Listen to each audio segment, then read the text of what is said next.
Good morning, ladies and gentlemen. We got him. On the evening of September 11th, a family member of Tyler Robinson reached out to a family friend who contacted the Washington County Sheriff's Office with information that Robinson had confessed to them or implied that he had committed the incident. This information was relayed to the Utah County Sheriff's Office and scene investigators at Utah Valley University. This information was also conveyed to the FBI. Investigators reviewed additional video footage from UVU surveillance and identified Robinson arriving on UVU campus in a gray Dodge Challenger at approximately 8:29 a.m. on September 10th, in which he is observed on video in a plain maroon t-shirt, light-colored shorts, a black hat with a white logo, and light-colored shoes. When encountered in person by investigators in Washington County on September 12th, in the early morning hours, Robinson was observed in consistent clothing with those surveillance images. Investigators interviewed a family member of Robinson who stated that Robinson had become more political in recent years. The family member referenced a recent incident in which Robinson came to dinner prior to September 10th, and in the conversation with another family member, Robinson mentioned Charlie Kirk was coming to UVU. They talked about why they didn't like him and the viewpoints that he had. The family member also stated Kirk was full of hate and spreading hate. The family member also confirmed Robinson had a gray Dodge Challenger. Investigators identified an individual as the roommate of Robinson. Investigators interviewed that roommate, who stated that his roommate, referring to Robinson, made a joke on Discord. Investigators asked if he would show them the messages on Discord. He opened it and showed several messages to investigators and allowed investigators to take photos of the screen as each message was shown by Robinson's roommate. These photos consisted of various messages, including content of messages between the phone contact named Tyler with an emoji icon and Robinson's roommate's device. The content of these messages included messages affiliated with the contact Tyler, stating a need to retrieve a rifle from a drop point, leaving the rifle in a bush, messages related to visually watching the area where a rifle was left, and a message referring to having left the rifle wrapped in a towel. The messages also refer to engraving bullets and a mention of a scope and the rifle being unique. Messages from the contact Tyler also mentioned that he had changed outfits. I know there has been speculation as well as to the writing on those casings, those bullet casings, and I believe we have that as well. And I will share that with you now. So the area north of Campus Drive Road where the suspect crossed over, you saw some of that in the video that we released last night, consists of a grassy area with trees on the edge of the UVU campus. Investigators discovered a bolt-action rifle wrapped in a dark-colored towel. The rifle was determined to be a Mauser Model 98 30-06 caliber bolt-action rifle. The rifle had a scope mounted on top of it. Investigators noted inscriptions that had been engraved on casings found with the rifle. Inscriptions on a fired casing read, "Notices, bulges, capital OWO, what's this, question mark." Inscriptions on the 3 unfired casings read, "Hey fascist, exclamation point, catch, exclamation point." Up arrow symbol, right arrow and symbol, and 3 down arrow symbols. A second unfired casing read, "Oh Bella Chow, Bella Chow, Bella Chow, Chow Chow." And a third unfired casing read, "If you read this, you are gay, LMAO." We are indebted to law enforcement across the state who has worked seamlessly together, local law enforcement, state law enforcement, and our federal partners with the Federal Bureau of Investigation. We're grateful for everyone who worked together in such a short amount of time to find this person and to bring justice. I want to thank the public who has been so engaged, reviewing videos, helping us with sending in tips, and helping us get to this point. I want to thank the family members of Tyler Robinson who did the right thing in this case and were able to bring him into to law enforcement as well. I especially want to thank the family of Charlie Kirk, Erica, Charlie's parents, his children. I want us to be thinking of them as we bring justice in this case. They will be involved in that justice. We will be working very closely with them as we move through this process as well. This is a very sad day for our country, a terrible day for the state of Utah. But I'm grateful that at this moment we have an opportunity to bring closure to this very dark chapter in our nation's history. With that, I will now turn the microphone over to the Director of the FBI, Kash Patel. Thank you, Governor. This is what happens when you let good cops be cops. The FBI and our partners are proud to stand here today together to bring justice to the family of Charlie Kirk and honor his memory. I want to express my deep gratitude to President Trump, the Vice President, and the entire White House who have been so incredibly supportive with both resources and just personally to the FBI as a team.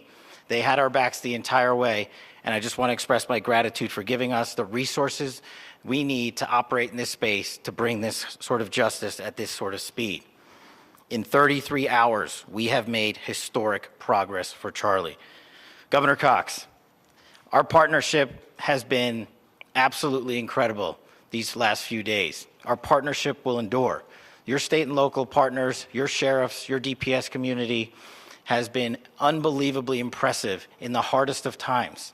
And a case like this cannot be solved, cannot be brought without partnering with your state and local authorities. The FBI has a certain role to play, and we will play that role, and we will lead out for the federal government. But Governor Cox, we are so grateful for your state partnership that led out on this investigation. A little bit of the timeline. Charlie was shot at 12:23 p.m. on Wednesday. The first FBI agents arrived on scene in 16 minutes with chiefs of police at 12:39 and secured the scene. The FBI immediately launched fixed-wing assets. We utilized these assets to transport personnel, specialty technicians, hostage rescue teams. We also utilized these assets to go back and forth from the East Coast and here in Utah to transport forensic evidence and other evidence that will be analyzed and is being analyzed at our FBI laboratories in Quantico and other laboratories, including the ATF. At my direction, the FBI released the first set of FBI photos of the suspect at 10 a.m. local time on 9/11. Then, shortly thereafter, the FBI reward of $100,000 was released at 10:45 a.m. local. Myself and Deputy Director Bongino arrived on the scene at approximately 5:30 p.m. on 9/11. The governor led a press conference last night at approximately 8 p.m., where at my direction, the FBI released a never-before-seen video of the suspect. We also released new images to the public of the suspect. And just last night, the suspect was taken into custody at 10 p.m. local time. In less than 36 hours, 33 to be precise, thanks to the full weight of the federal government and leading out with the partners here in the state of Utah and Governor Cox, the suspect was apprehended in a historic time period. And I want to highlight what Governor Cox said. This would not have been possible without you, the media, and you, the public. That's why we went so public, so fast, and we're so transparent, and we're committed to that transparency. The crime scene, just a little bit there. It is a large crime scene. State and local authorities, along with federal authorities, processed that crime scene quickly. And I even had the ability to walk through that crime scene and walk through the steps the suspect took to learn more about what was needed and what resources we needed to bear to create a full picture for the FBI and leadership back in Washington.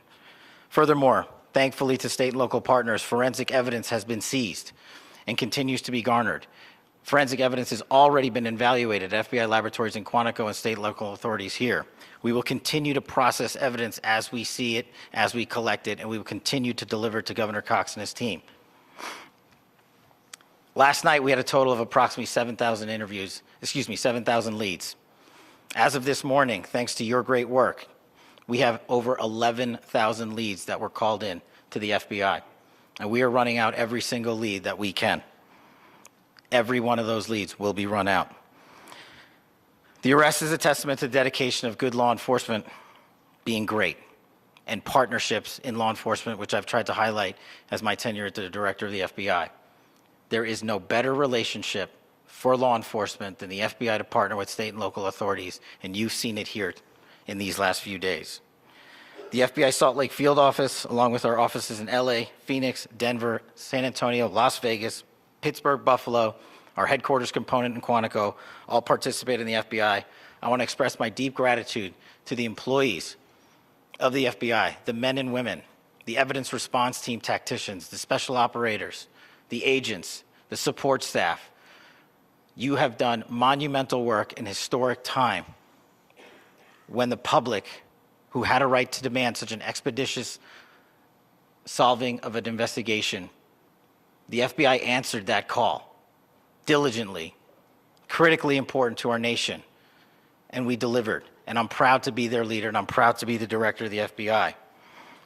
This is very much an ongoing investigation, as the governor said, and we will continue to work with state and local authorities to develop the investigation, to provide them the evidence they need for their ongoing prosecutions, and we will be here to answer every call they absolutely have, as long as it takes, for as long as we need to find and apprehend whatever suspects were involved in this crime.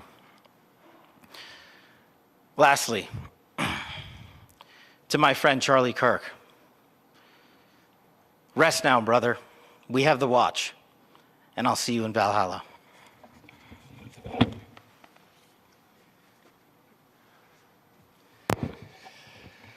Thank you, and good morning. I would just like to take a few minutes as the sheriff to express my gratitude for everybody who has played a part in this investigation. As you know, it's been a vast, a complicated, and a very, very fast-paced investigation. You're looking at people standing up here who are running on, if they got an hour's sleep in the last couple of days, they're probably lucky. It has been very taxing. It has been so impressive, speaking on behalf of the local law enforcement, to see the cooperation that we've seen in this type of case. Across the state, sheriffs, chiefs, our state partners have stepped up and have come to the call on anything that we needed.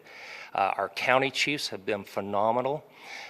Our Utah County Attorney, Jeff Gray, who's standing up here with us, has been phenomenal in leading us through this investigation. I would like to thank the federal government for their resources, their assets. Our local team here, our FBI team, has been extraordinary in helping us work through this and bring this person to justice.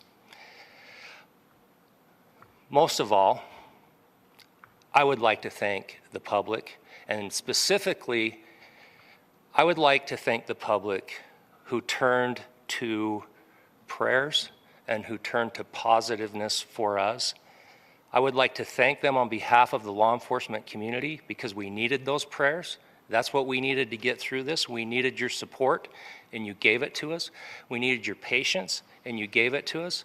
And I would like to thank you for the Kirk family, because that's what they need, is your support and your prayers, and that will get us through all of this. So thank you, everybody, for everybody that have stepped up. We've had such a phenomenal response to this. Thank you.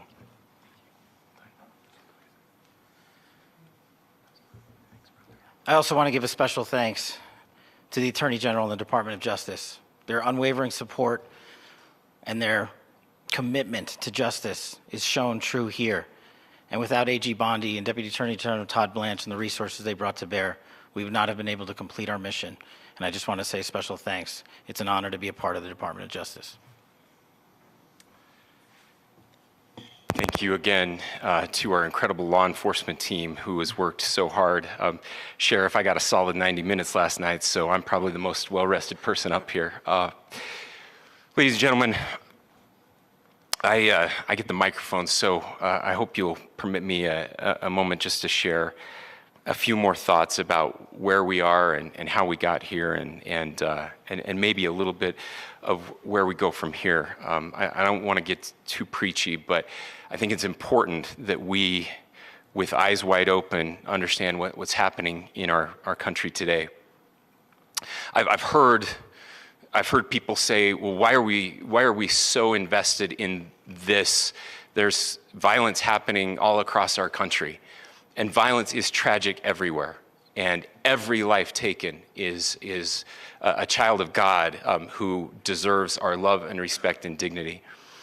This is certainly about the tragic death, political assassination of Charlie Kirk. But it is also much bigger than an attack on an individual. It is an attack on all of us. It is an attack on the American experiment. It is an attack on our ideals. This cuts to the very foundation of who we are, of who we have been, and who we could be in better times.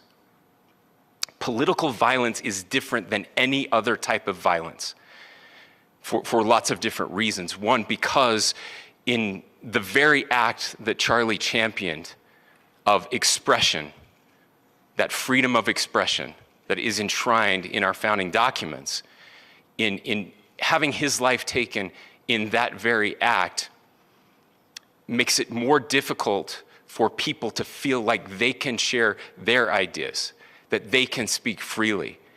We will never be able to solve all the other problems, including the violence problems that people are worried about, if we can't have a clash of ideas safely and securely. Especially those ideas with which you disagree. That's why this matters so much. Over the last 48 hours, I have been as angry as I have ever been, as sad as I have ever been. And it was, as anger pushed me to the brink, it was actually Charlie's words that pulled me back. I'd like to share some of those. And specifically right now, if I could, I need to talk to the young people in our state, in my state, and all across the country. As President Trump reminded me, he said, you know who really loved Charlie? The youths. And he's right. Young people loved Charlie, and young people hated Charlie. And Charlie went into those places anyway. And these are the words that have helped me. Charlie said, when people stop talking, that's when you get violence. He said, the weak can never forgive. Forgiveness is the attribute of the strong. The only way out of the labyrinth of suffering is to forgive. Welcome without judgment, love without condition, forgive without limit. He said, always forgive your enemies.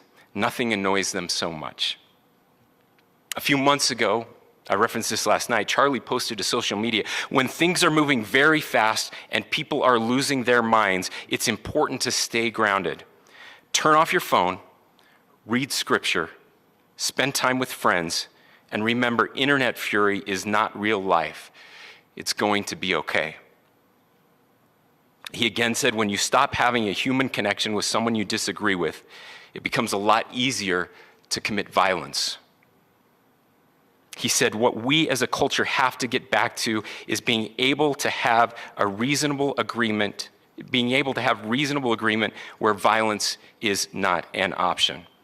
Now, again, to my young friends out there, you are inheriting a country where politics feels like rage. It feels like rage is the only option. But through those words, we have a reminder that we can choose a different path. Your generation has an opportunity to build a culture that is very different than what we are suffering through right now. Not by pretending differences don't matter, but by embracing our differences and having those hard conversations.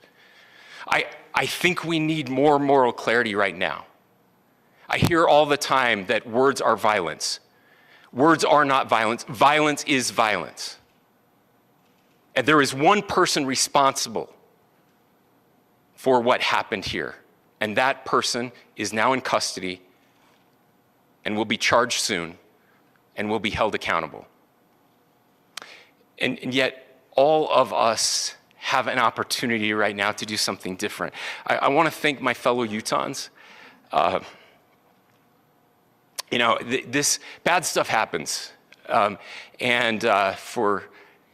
33 hours, I was praying that if this had to happen here, that it wouldn't be one of us. That somebody drove from another state, somebody came from another country. Sadly, that prayer was not answered the way I had hoped for, just because I thought it would make it easier on us if we could just say, hey, we don't do that here. And indeed, Utah is a special place. We lead the nation in charitable giving. We lead the nation in service every year. But it did happen here. And it was one of us. But I want you to look at how Utahns reacted the last 2 nights. There was no rioting. There was no looting. There were no cars set on fire. There was no violence. There were vigils and prayers and people coming together to share the humanity. And that, ladies and gentlemen, I believe is the answer to this. We can return violence with violence. We can return hate with hate. And that's the problem with political violence, is it metastasizes. Because we can always point the finger at the other side. And at some point, we have to find an off-ramp, or it's going to get much, much worse. But see, these are choices that we can make. History will dictate if this is a turning point for our country. But every single one of us gets to choose right now if this is a turning point for us. We get to make decisions. We have our agency. And I desperately call on every American, Republican, Democrat, liberal, progressive, conservative, MAGA, all of us to please, please, please follow what Charlie taught me. I'll just conclude with words I share often from a friend and author, Yuval Levin, who was asked if he was optimistic about our country. And he said, I'm not optimistic. He said, I hate optimism. Like, that sounds bad. But he said, optimism is a vice. It's this idea that good things are just going to happen. And he said, in the history of the world, good things have never just happened. He says, I'm not optimistic, but I am hopeful. And hope is the virtue that sits between the vices of optimism and pessimism. Hope is the idea that good things are going to happen because we can make them so. I still believe in our country. And I know Charlie Kirk believed in our country. I still believe that there is more good among us than evil. And I still believe that we can change the course of history. I'm hopeful because Americans can make it so. Ladies and gentlemen, we're happy to answer any questions you might have. Governor, can you please speak to whether the suspect is speaking with authorities and his demeanor, Tyler Robinson, when he turned himself in? I cannot speak to that right now. Governor, how do you interpret the agreements on casing? Well, I will leave that up to you to interpret what those engravings mean. I think the clearest one that says "catch fascist," there's not, and by the way, that's like catch like a ball, catch this. That's I think that speaks for itself. Governor, you indicated that he had been communicating. Please. Talk about this level of hatred that this person expressed in the dinner. Beyond that, is there anything in your view that you discovered that may have radicalized or changed him to prompt him to commit such a horrific? There's nothing more that we can share at this time. Governor, you indicated that he had been communicating with a friend on Discord about the gun. Do you anticipate any more arrests? We do not at this time have any information that would lead to any additional arrests. Do you believe he acted alone? Yes, but the investigation is ongoing. How he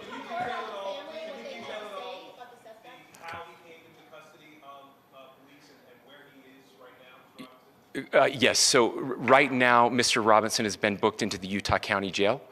You heard the president this morning report that he was taken into custody, that his family and a friend helped to deliver him into custody of law enforcement in Washington County. For those of you that don't know where Washington County is, it is the southwesternmost part of the state of Utah. It's about a 3.5 to 4 hour drive from here, where we are right now, and that's where he lived and where they turned him in.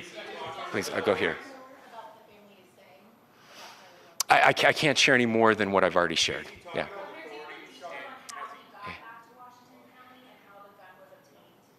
So how we obtained the gun? The gun was found here.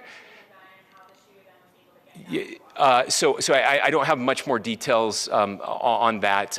We do know that he drove. We had his car here on campus, and then we had his car going south back to the St. George. It's actually the city of Washington in Washington County. Is he talking with authorities and did he discuss a motive? I'm sorry? We don't have any information that would lead us to believe that.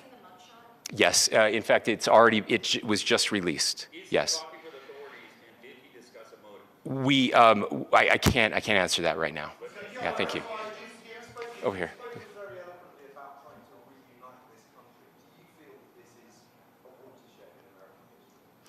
I absolutely believe that this is a watershed in American history, yes. The question is what kind of watershed?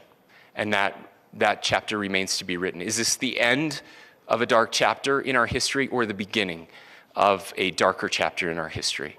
Look, I mean, if you look at true political assassinations in this country of someone of this stature, this feels a lot like the late 60s.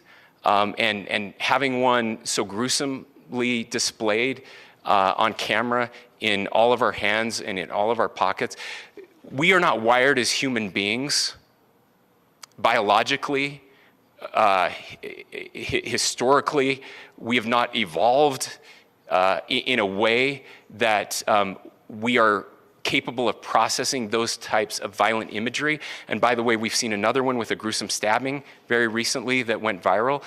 This is not good for us. It is not good to consume.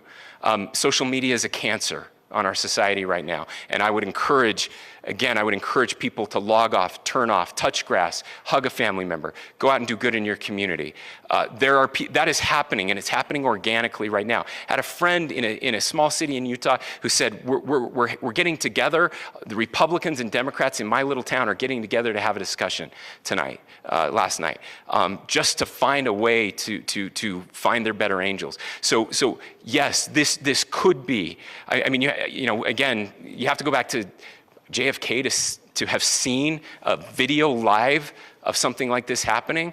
I wasn't born until 1975, but I know that things were really dark in the late 60s. Sorry to some of you. I know some of you were there.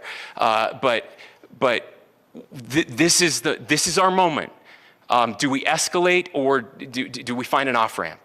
And again, it's a choice. It's a choice, and every one of us gets to make that choice. Two more questions right here. Could we clarify that the release of those enhanced images at 8 p.m. the timeline that Director Patel gave us led to the arrest at 10 p.m.? Is there a I cannot comment if there is a direct connection or not, but all I can say is that, that through some process, the family came to know that this had happened. One more thing, Governor. Could you just clarify the clothing issue you mentioned earlier? Was he changing outfits? Correct.